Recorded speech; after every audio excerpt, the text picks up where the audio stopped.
And welcome to the Mildred H. Keeter Auditorium and Greater Shelby Community Theater's performance of the complete works of William Shakespeare Abridged. Now, before we get the show started tonight, I do have a few brief announcements. One, the use of flash photography and the recording of this show, except for you, sir, is strictly prohibited by the management. Also, please refrain from eating, drinking, or smoking anything during tonight's performance. Also, please take a moment to turn off all cell phones, pagers, and other electronic noise-making gadgetry at this time, if I can talk tonight. For your convenience, restrooms are located in the lobby. Please take a moment to locate the fire exits nearest your seat. Should the theater experience a sudden loss of pressure, oxygen masks will deploy automatically. Place the mask over your nose and mouth and continue to breathe normally.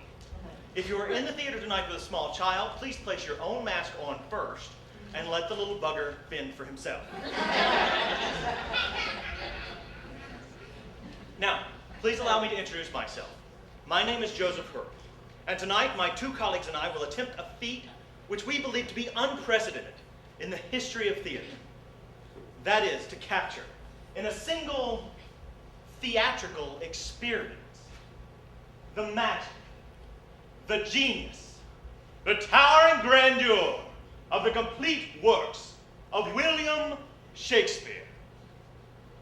Now, we've got a lot to get through tonight.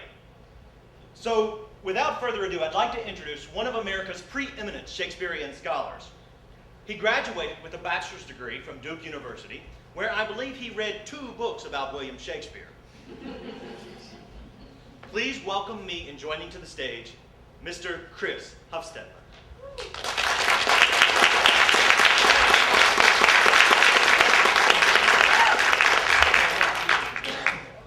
Thank you, Joseph. Absolutely. Thank you. Good evening, ladies and gentlemen. Evening.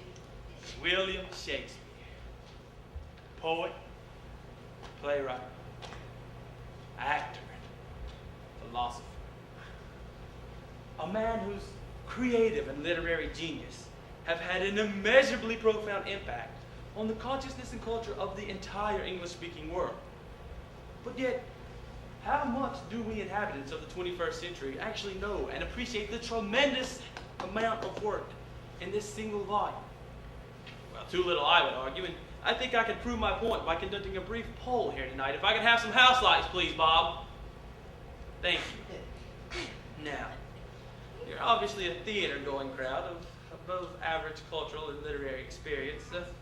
So if I could see with a show of hands, how many people in the crowd tonight have seen or read any play by William Shakespeare? Any play what? I think they want to don't worry about it. Even the ones that look dumb raise their hands. We should really. Clearly, they don't know Shakespeare from Shinola. Just keep going. Yeah, sorry, folks. Just narrow it down. Narrow it down. Okay. Let's see if we could narrow it down a bit, shall we? Again, with the show of hands, how many people in the audience have seen or read All's Well That Ends Well? Well, that seems to be separating the wheat from the chaff rather nicely there, doesn't it? Let's see who the true Shakespeare trivia champs are here tonight. Who here has seen or read King John? King John, any? You seen King John? Tell us what it's about. It's about a hunchback. See, this is exactly what I'm talking about, ladies and gentlemen. You laugh, you scoff, but let he among you who is free from sin live in a glass house. For that face represents your face, Chris. That empty brain represents your empty brain. Those glazed eyes are your glazed eyes. And these teeth are your teeth. And they cry out, "Floss me!" Ladies and gentlemen, I submit to you tonight that our society's capacity to understand, much less attain, the genius of a William Shakespeare has been systematically shrunken by sitcoms, sodomized by soap operas, and reamed by Rush Limbaugh. But have no fear, your intellectual salvation is Sing it, brother! We are sitting among you tonight on a mission from God in the literary muse to spread the whole word of the Lord to the masses, to help you take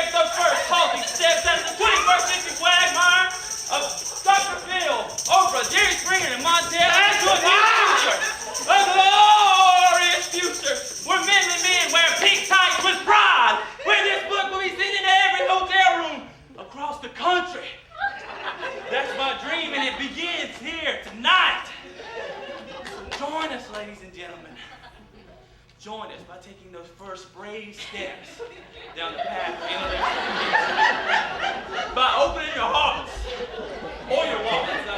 With the 50 charger donation by now 976 bar. Anything from you? 976 Ginger, and then you got ARD. Give us just the a money dollar. that we Come on. trends in development that here is. Now, without further ado, let's get on with the show. May the Bard be with you. Thank you and hallelujah.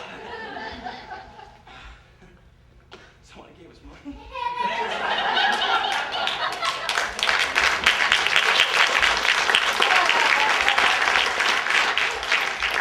Now, those of you who own a copy of this book know that no work is complete without a brief biography of the life of William Shakespeare. Providing that portion of our program tonight is the third member of our troupe. Please welcome to the stage, Mr. Chad Sperling.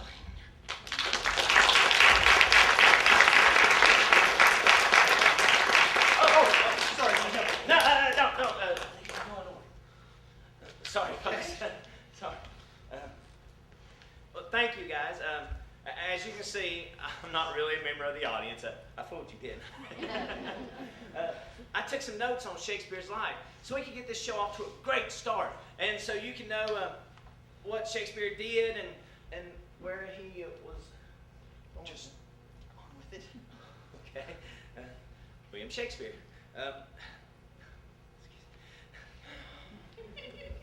Shakespeare was born in 1562 in Stratford-upon-Avon, Warwickshire. The third of 8 children, he was the eldest son of John Shakespeare, a locally prominent merchant, and Mary Arden, daughter of a Roman Catholic member of the landed gentry. Shakespeare got married in 1582 to Anne Hathaway, a local farmer's daughter.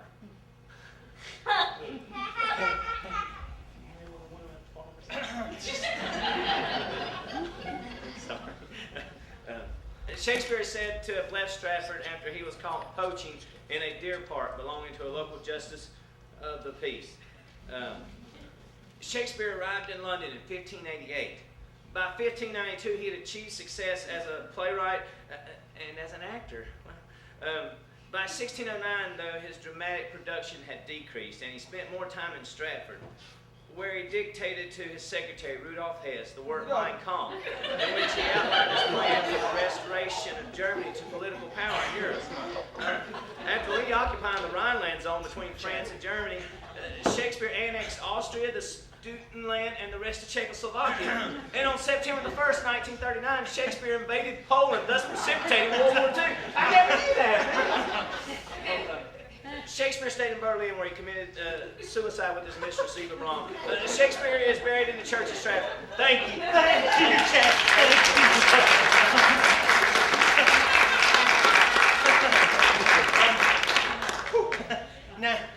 Now, without further ado, Greater Shelby Community Theater is proud to present the complete works of William Shakespeare, abridged.